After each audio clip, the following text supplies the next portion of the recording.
Belle, élégance, elle attire les regards et séduit les foules, elle parfume les discours.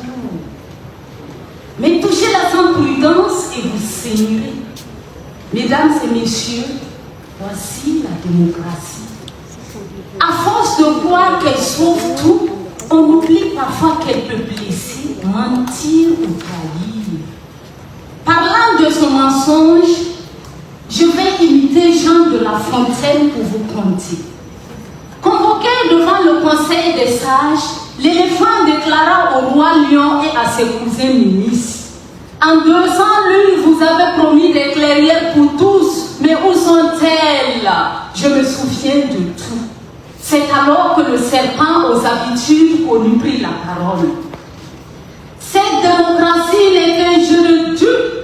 On nous donne des bulletins, mais pas le pouvoir. On nous donne des voix, mais jamais le micro. La forêt se sépara et le serpent continuait de siffler. Je sais que vous l'entendez encore. Voilà pourquoi je m'interroge avec vous ce soir.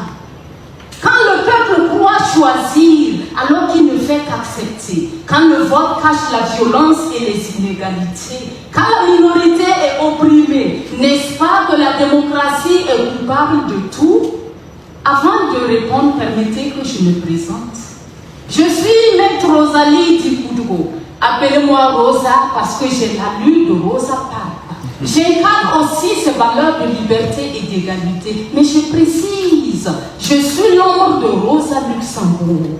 Venue vous rappeler que la démocratie, comme elle l'écrivait, doit être vivante et tumultueuse.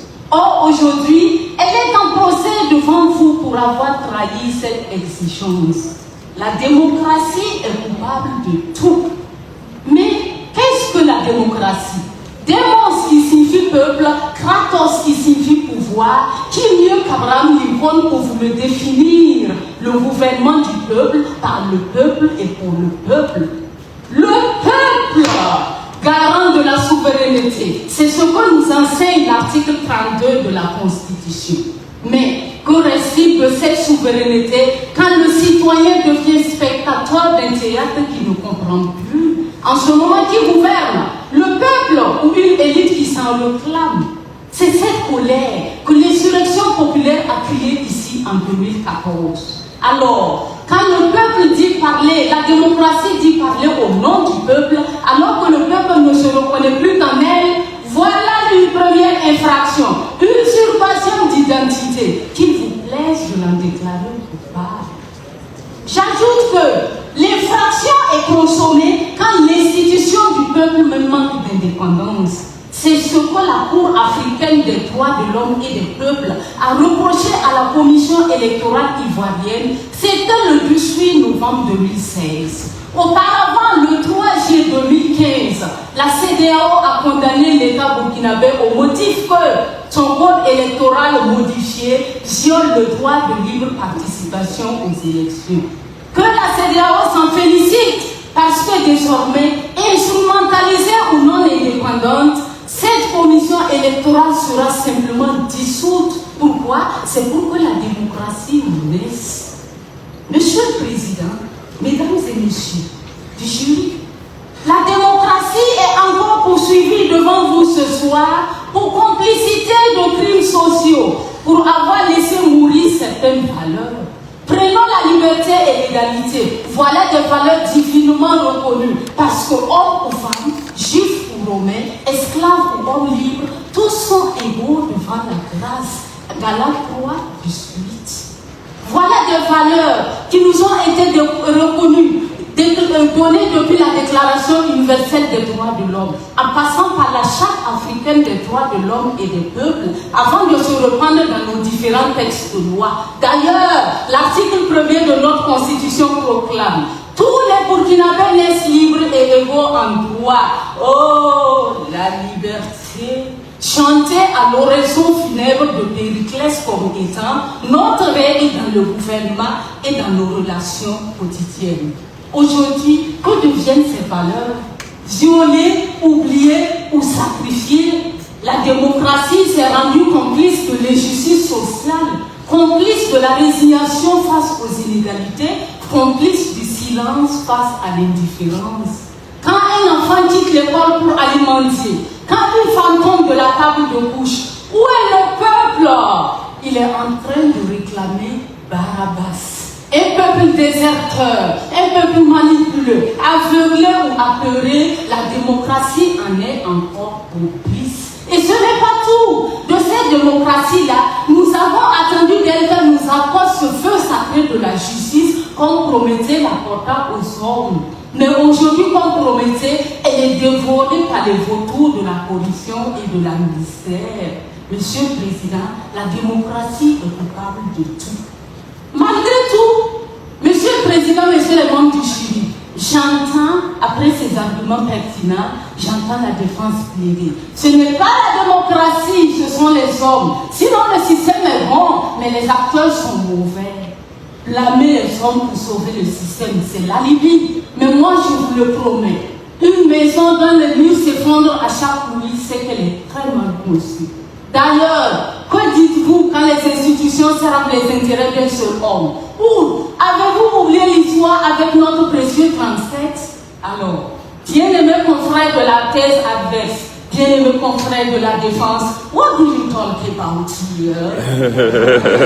Alors, Monsieur le Président, la démocratie est coupable de tout. Avec un tel raisonnement, vous comprenez pourquoi désormais Dikourgo Lazare dort au rond-point, abandonnant femmes et enfants et oubliant de vieux parents tuberculeux. Mais il veille comme l'anaconda sur l'orchidée. Alors, je ne peux en dire autant de Lastaba Oumarou. Lui, il a une haine qui l'empêche de toute intelligence. Ses yeux lui font mal, ses yeux ne supportent pas la couleur noire de ma robe. Ses oreilles bourdonnent quand il entend politicien, journaliste. Il est épileptique de la peau blanche.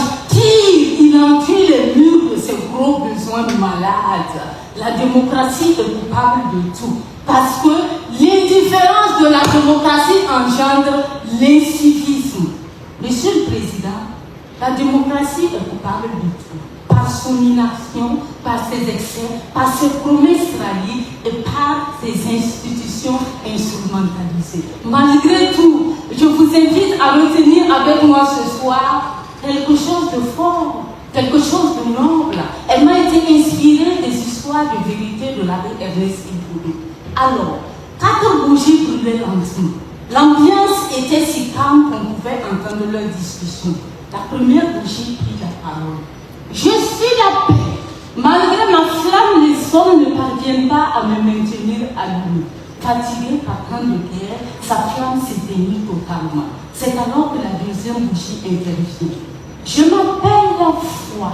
Les hommes sont devenus, je suis devenu superflu pour les hommes qui ne veulent plus rien savoir. Ni de Dieu, ni même du 15 mai.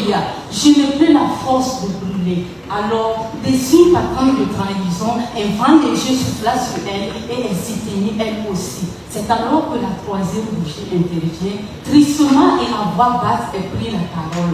Je suis l'amour. Les hommes sont devenus égocentriques.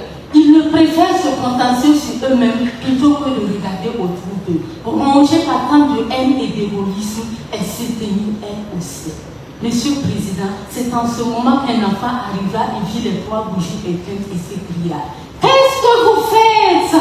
Vous devez rester allumé et brûler jusqu'au bout. C'est alors que la 4e bougie prit la parole. N'aie pas peur, mon enfant, car aussi longtemps que je brûle, nous pourrons allumer ces 3 bougies. Lorsque nous éteignons les flammes de la paix, de la foi et de l'amour, tout n'est pas perdu jusque-là. Quelque chose doit rester au-dedans de nous et être préservé par-dessus tout. C'est alors que l'enfant prit la flamme de l'espérance et alluma ces 3 bougies éteintes. Oui, la démocratie est coupable de tout. Mais tant que l'espérance brille, nous pouvons la corriger, la soigner et la faire revivre. Cette démocratie vivante, enracinée et courageuse, celle voulue par notre Père qui est au ciel, du nom de Thomas Sankara. Tenant cette bougie de l'espérance, je porte la voix de tous ces rosalistes pour vous chanter ce bel hymne de la veille démocratique.